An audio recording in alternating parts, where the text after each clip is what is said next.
okay. She said, where were you born? And I told her, again, I'm not going to say it so nobody could find that out.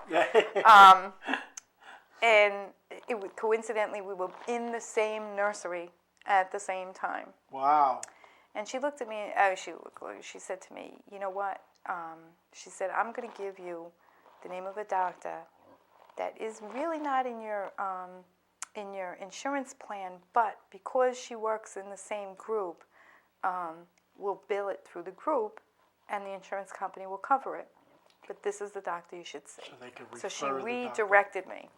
This doctor was wonderful. She thoroughly tested me all over again. They worked everything so well that all I had to do was sit back, take a phone call, tell me where I had to be at what time, and that's what I did. Well, one of the tests was bone density, and because multiple myeloma is it's a cancer that begins in the bone marrow. Okay. And eventually the cancer actually eats right through the bones and decays the bones away, and it's a grim future. Is it curable?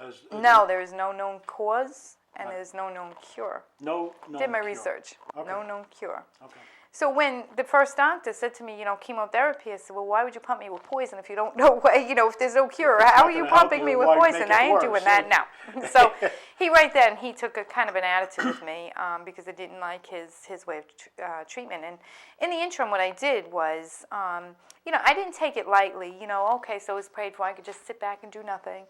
I did go to a holistic doctor, and he told me, how to eat to detox my blood. There you go. One of the hardest things to do. Sure it is. And so I was doing that, in the process. And I had let the doctor know, that I was doing this. And, so that when blood test results would come back, she can compare, and that could be the reason. So she sent me for this bone density test, and it was at 8 o'clock in the morning. I get there at University Hospital in Stony Brook, and I'm standing there, I'm all alone. There's nobody at the desk, and I'm like, do I even belong here? I don't even know. And I'm looking around for signs, and I couldn't. I just figured I have to wait for somebody to come to that desk.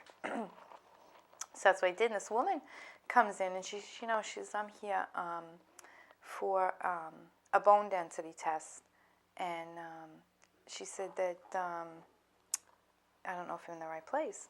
I said, well, neither do I. So anyway, we were standing there. She's, do you mind telling me, what exactly it is you're here for? I said, well, they have to do the skeletal scan type thing to see, if, I said to her, listen, what they tell me I have, I'm not taking on myself. I said, what they tell me that I have, because, the power is in the tongue, too. Amen. So you got to be careful how you talk. That's right.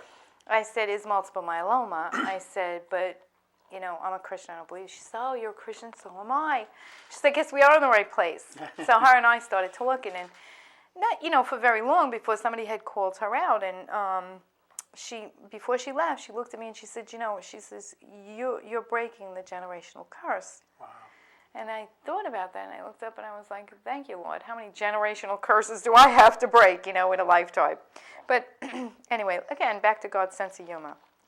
He's a fun-loving Lord.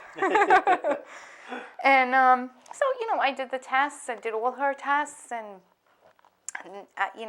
the last test was that they wanted to actually take a bone biopsy.